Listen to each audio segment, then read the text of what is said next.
Good morning, guys. White sky again. Yeah, completely white. Mist everywhere. There is a frost in some places. Colder than yesterday. And the time is... let's have a look. 7:40. And it's Wednesday, my day with Alfie. How lovely. I wonder where we'll go on an adventure today. And as you're watching this, if you hear like noise, it's my bag, I'm afraid. Look, IKEA is good for something. It just fits over my shoulder and it allows me to carry loads of wood or pine cones. So apologies for that. Wow. How do I feel? Seriously, guys, I feel incredibly amazing. I really do. I've been doing as much research into OPPT, One People's Public Trust, as I can. And the more and more that I research, the more I believe it to be true. And I feel as if it's true. I feel the freedom. And yesterday I gave my thoughts on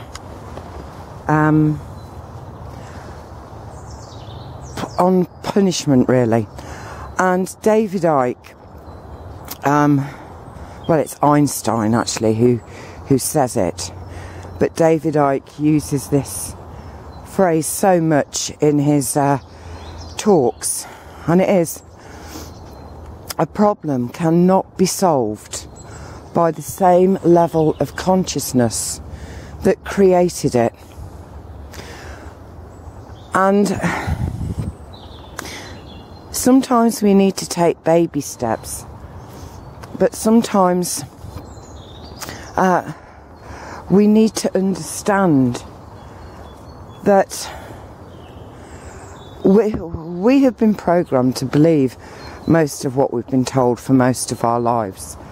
For some of us, we will have rebelled at certain times, or we will have heard that voice inside that says to us, there has to be more to life than this.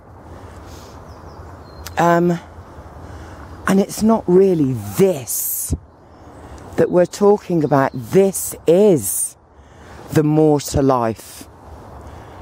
This is the more to life. It's when you look at it from a position of slavery, even though you may not believe that you are enslaved, it appears, oh, did you see that? It appears that there must be more to life than this. Yes, the one key thing that's missing is freedom, your free will, your choice to make decisions for yourself. And let's face it, guys, if you look at the way we are signposted through life almost from birth, we don't have a choice. But when you see it through the eyes of a free person, suddenly paradise is right in front of us. Right in front of us. And we have to... well, excuse me. You don't have to do anything, guys. No one actually has to do anything. I need to look at life with these new free eyes and see what I want to see. Do you understand what I mean? Not what I am told I should see. Like, for example, this is called Wayne Body Wood, which is owned by the council. Therefore, it's almost like I'm a visitor here. Well, actually, it's not owned by the council anymore. It doesn't even really have a name or a label anymore. Neither do our countries. Things have changed, and I can feel that change within. Beautiful. And you need to get, well, I want to get my feet wet, because when your feet are wet, you conduct freezing cold water though, guys. Move then, honey. You conduct those negative electrons more easily to allow your free radicals to feast. Must come back this way, pine cones. I told you a story, true story, 2 days ago about my experiences in Belgium, where I was abducted and repeatedly raped, buggered, ejaculated over by numerous men. There was this basement of this house in, well, it was on the outskirts of Brussels. I was actually abducted in Brussels, but the place that I was kind of locked into was 25 miles from where I'd been originally abducted. And I can remember being frightened, guys. You believe me. At first there was 2 men, then there was 3. When we got in the car, there was 3 men. And Raj, as I'd said, spoke English. He was raised in Canada.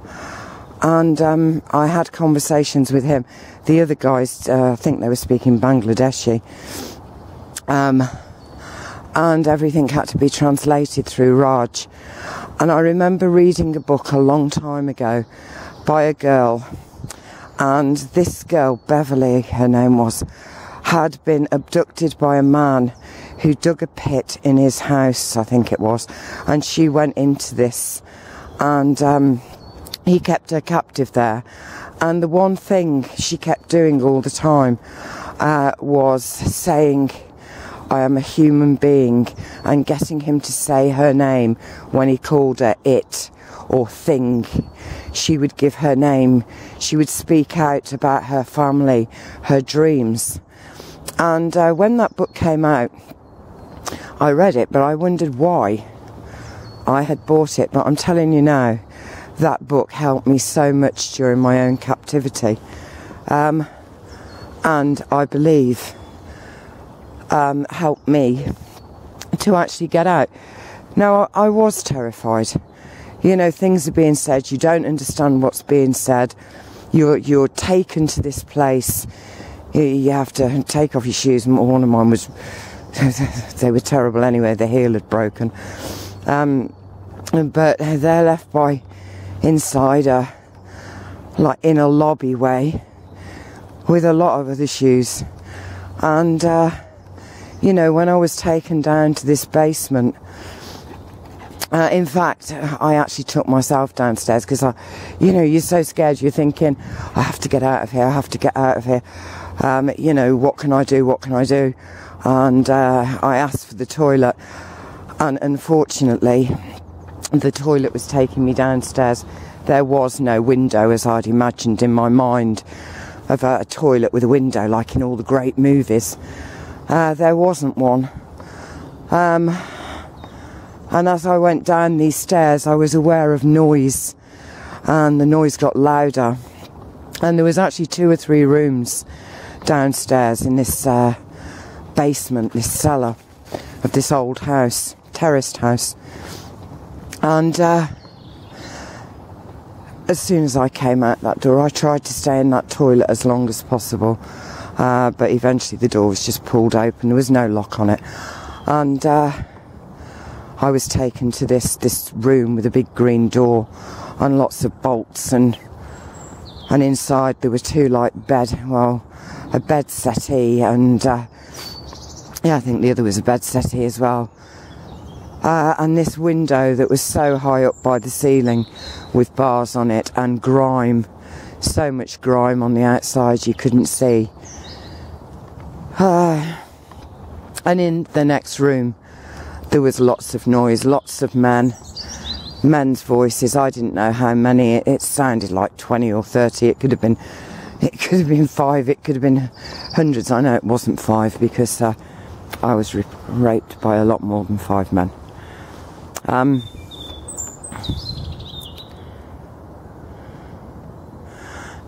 But I can actually remember being so terrified and so scared that your mind isn't working properly, and having to keep bringing myself back and saying to myself, you are the one who has to get you out of this.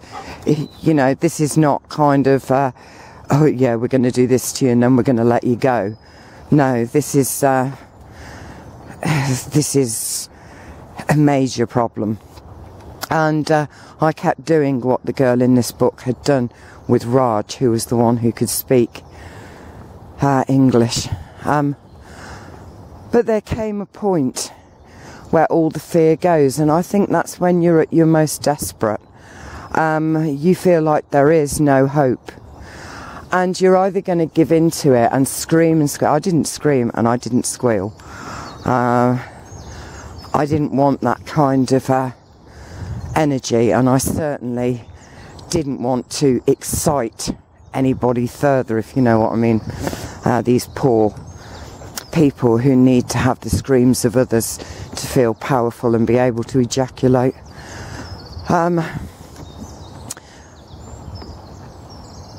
But when I reached that point, and it was after I'd had the out-of-body experience, when I reached that point, I actually thought to myself, if I don't get myself out of here, my children are never going to know what's happened to me, because they're not going to leave a body lying in this place. Yeah, this is a very slick organisation, and all my dealings with the police afterwards, you know, I was told that the descriptions I'd given, well anyway, this group was part of a circle of human trafficking and human slavery, and here I was. At the time I might not have known that, but I did know that I wasn't going to get out of this alive unless I kept my head, and I focused on the important, and the important was my freedom. It was to get out of that room. What happened to them, I really didn't give a damn. I just needed to get out, and I knew I was injured. Do you understand what I mean? And at that point, the fear actually goes. It disappears, and you have this resolve. And physically, I don't think I was in any state to do anything. When I did actually go to leave the next day, when it was just a sleeping alley on one of the bed sofas, and me and Raj actually in the same bed on the other sofa, and I'd been talking to him. I knew the only way I could actually get myself out here was with my intelligence, and with my name, and with my life, and with my heart, really. And you're no longer frightened. The fear goes. You are so in the moment. Every word, every movement counts. Every single thing you do. And when I got out of that door, I couldn't believe he'd actually done it, and I just had on a shift dress. No underwear, obviously. That was, you know, actually I picked up my it was an all-in-one, and I shoved it in my bag. I can remember doing that. And he opened the door, and I can remember looking at the street beyond, and it was like, oh my God, life is still going on. All of this has happened in here to whoever that girl was and to me. And, you know, people are just going about their business. We were only a few bricks away. Do you know what I mean? And I can remember getting out the door and walking very calmly and picking up my shoes, and there was no point putting them on. The heel was broken on one of them. And I can remember just walking out of that door and looking back at Raj and thanking him, and him, you know, just shooing me away with his hands, telling me to be quick. And I ran to the end of this street, and then there was a corner, and I turned left, and a bit further up was like a cafe that did pizzas, but they were just opening. I can remember running in there, trying to speak French, and obviously I didn't know what I looked like at that point. But I looked a right mess. Bring it then, honey. And going in and going, téléphone, s'il vous plaît, s'il vous plaît. And this man was just like telling me to, you know, basically fuck off. He must. It was one of those notorious areas where I was discovered, or where I discovered myself to be. And obviously the blood and everything else must have, you know, he didn't want to become involved. But anyway, you know, that sense of freedom. And then it wasn't actually until I returned to England, luckily, in some senses, my husband was a police officer, and they located him. He was on a training course while I was away. They located him, and the police force flew him over to where I was, and paid for an airfare back, because I'd gone over in a minibus on a ferry, and then also, you know, gave my husband 3 months off work to kind of be with me and take me to the various appointments I needed to go to.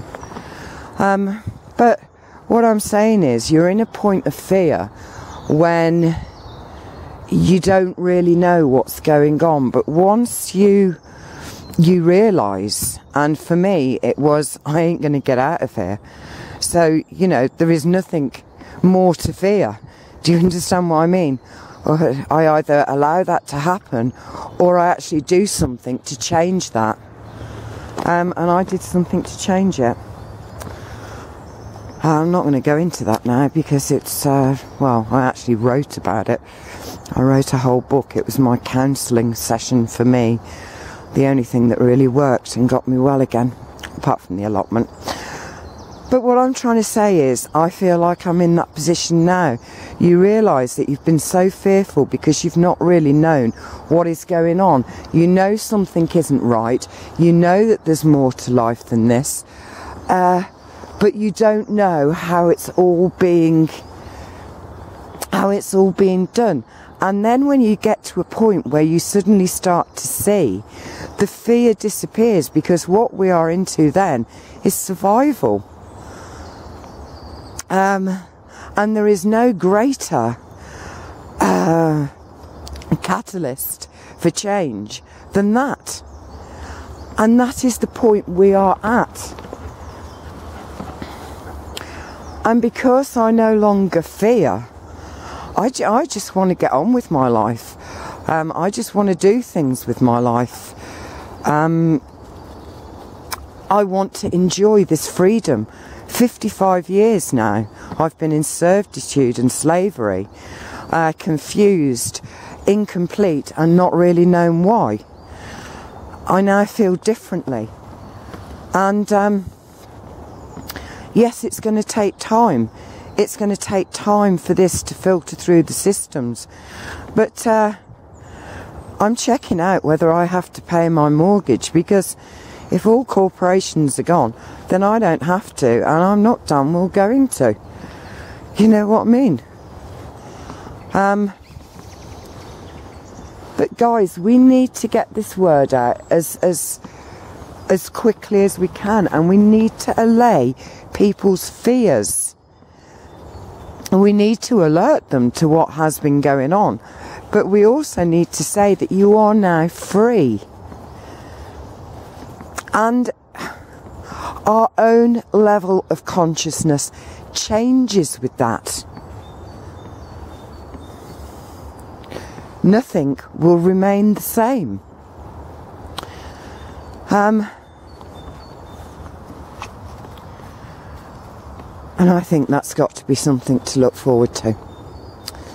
Anyway, guys, I've probably chatted on for long enough, so I'm going to go. But I feel free. I feel different. I feel like wherever I want to go and what I want to do, there is nothing to stop me anymore.